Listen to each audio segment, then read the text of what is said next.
నమస్తే అండి. ఎక్కువగా మోకాళ్ళ నొప్పులు అందరికీ చూస్తూనే ఉంటాం. మా ఇంట్లో వాళ్ళకున్నాయండి. నాకు రాకుండా ఏం జాగ్రత్తలు తీసుకోవాలి? మా అమ్మమ్మకి ఆపరేషన్ అయిపోయింది. నాకు కూడా మోకాళ్ళ నొప్పులు స్టార్ట్ అయ్యాయి. నాకు అరిగిపోతున్నాయా? అరగకుండా ఉండాలంటే ఏం జాగ్రత్తలు తీసుకోవాలి? దీనికి ఎలాంటివి తినాలి? అని ఇలా తరచూ చాలామంది అడుగుతూనే ఉంటారు. దీని గురించి వివరంగా తెలుసుకుందాం. నేను doctor Ratnakar, consultant orthopaedic surgeon, Apollo hospitals, Jubilee Hills. మోకాలు నొప్పి అన్నది ప్రతి వయసులో ఎక్కడో దగ్గర చూస్తూ ఉంటాం. అలా అని ప్రతి మోకాలు నొప్పి అరుగుదలే అనుకోవడం అపోహ. యుక్త వయసులో అంటే యంగ్ ఏజ్లో వచ్చే మోకాలు నొప్పులకి చాలా కారణాలు ఉంటాయి. పడిపోయి వస్తారు, లేదా లిగమెంట్ డ్యామేజ్ అయ్యి వస్తుంది, లేకపోతే వేరే కారణాలు ఇతరత్ర చాలా కారణాలు ఉంటాయి. మోకాల్లో ఒక గుజ్జే కాదు, కార్టిలేజ్ కాకుండా మెనిస్కస్ కానీ ఏసీఎల్ కానీ ఇలాంటి సమస్యలు చాలా వరకు ఉంటాయి. కూర్చొని లెగిస్తే చాలామందికి టక్ టక్ అని సౌండ్స్ వస్తుంది, అరిపోయండి అని చాలామందికి ఆ డౌట్స్ వస్తూ ఉంటాయి. లేదంటే మా అమ్మగారికి ఆపరేషన్ చేశాను, నాకు ఆపరేషన్ లేకుండా నేను ఏ జాగ్రత్తలు తీసుకోవాలి, అంటే ఫ్యూచర్లో నాకు అరగకుండా ఎలా ఉండాలి అన్నది చాలామంది అడుగుతూ ఉంటారు. దీని అందరికీ ఒకటే సమస్య ఏంటంటే మోకాలు అరగకుండా ఉండాలి అన్నది అది జీవితం. ఓల్డ్ ఏజ్ అంటే ఏజ్ వైజ్ వచ్చే ప్రాబ్లం. ఏజ్ వల్ల మన ముసలితనం రావాలి. ముసలితనం వచ్చేటప్పుడు కార్టిలేజ్ కూడా పోతూ ఉంటుంది. దీని సమస్యని అరికట్టడం అంటే కంప్లీట్‌గా స్టాప్ చేయడం ఎవరి తరం కాదు. తొందరగా వస్తుందా, లేట్‌గా వస్తుందా అన్నది మీ చేతుల్లో కొంతవరకు ఉన్నది, కొంతవరకు లేదు. కొంతమందికి జన్యుపరంగా తొందరగా అరుగుదల వచ్చే అవకాశం ఉంటుంది. కీళ్ళవాతం ఉన్న వాళ్ళకి తొందరగా మోకాళ్ళు అరిగే అవకాశం ఉంటాయి. ఇవన్నీ జన్యుపరంగా వచ్చే బాడీలో వచ్చే మార్పులు.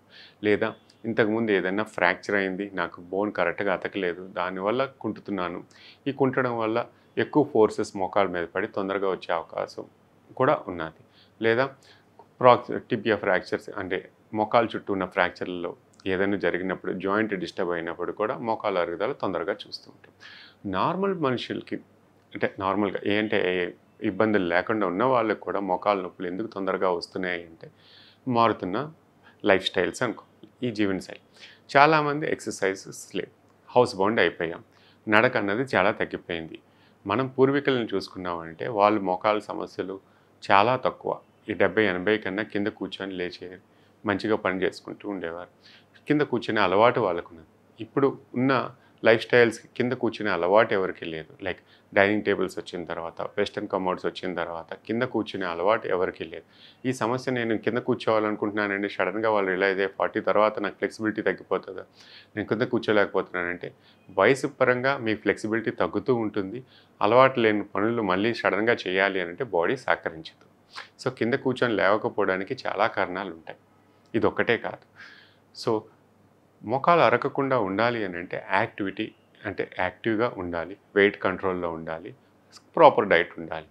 సో ఇవన్నీ మల్టీ ఫ్యాక్టోరియల్ అంటాం. ఒక్క ఫ్యాక్టర్ వల్ల మోకాలు అరగకుండా ఉండిపోకూడదు. మన లైఫ్ స్టైల్ ఎలా ఉంటుంది అన్నది చాలామందికి.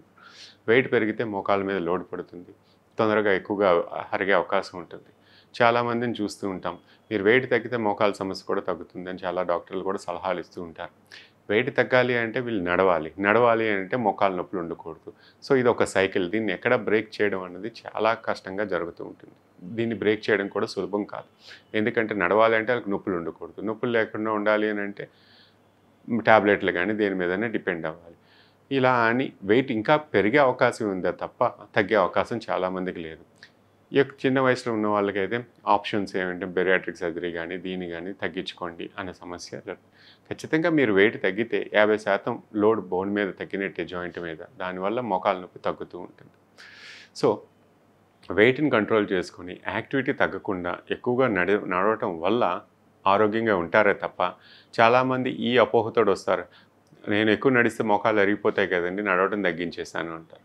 లేదా నాకు మోకాలు నొప్పులు స్టార్ట్ అయిపోయి నేను నడక మానేశాను అంటారు.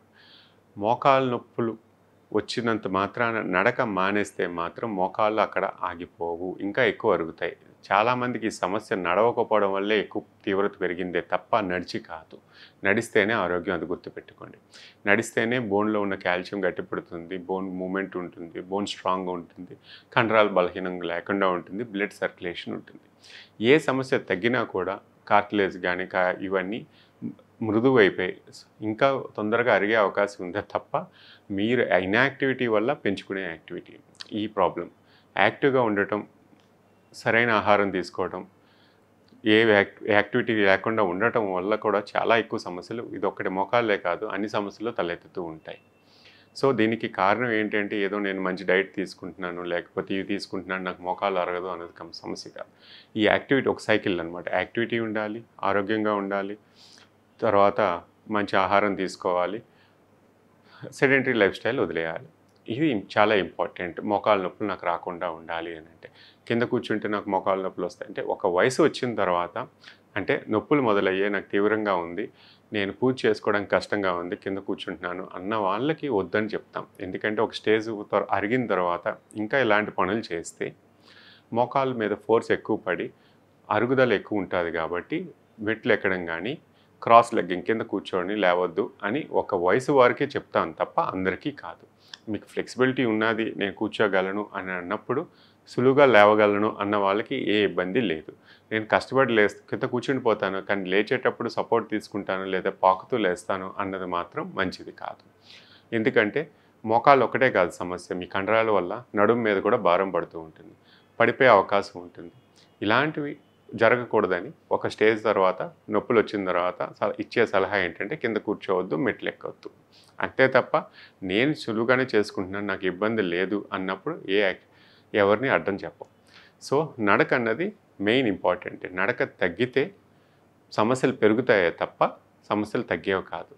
మీరు నడవడంత మాత్రాన మోకాళ్ళు అరిగిపోకుండా ఉంటుంది అన్నది మాత్రం అపోహ. అదొకటి గుర్తుపెట్టుకోండి. ఏ ఒక్క కారణం వల్ల మోకాళ్ళ లైఫ్ని పెంచేయలేం. అది అన్నిటికీ సంఘటితంగా ఉండాల్సిందే తప్ప ఒక సమస్య ఇంకో సమస్యకి దారి తీసే అవకాశం కూడా ఉంటుంది. మోకాళ్ళ నొప్పి నుంచి నడుముకి, నడుము నొప్పి నుంచి గుండెకి, ఇవన్నీ లింక్ అయ్యే ఉంది. మన శరీరం ఒక్కదానికి సమస్య వచ్చినా వేరే దాని మీద ప్రభావం చూపించే అవకాశం ఉంటుంది. సో ఆరోగ్యంగా ఉండాలి, నాకు మోకాళ్ళ నొప్పులు దారి చేరకూడదు అంత తొందరగా అన్నదానికి ఏంటంటే మీరు ఎంత యాక్టివ్గా లైఫ్ స్టైల్ లీడ్ చేస్తున్నారు, ఎంత హెల్తీగా ఉన్నారు, ఎంత హెల్తీ లైఫ్ స్టైల్ ఉంది, ఎంత హెల్తీగా తింటున్నారు అన్నదే చాలా ఇంపార్టెంట్ అండి.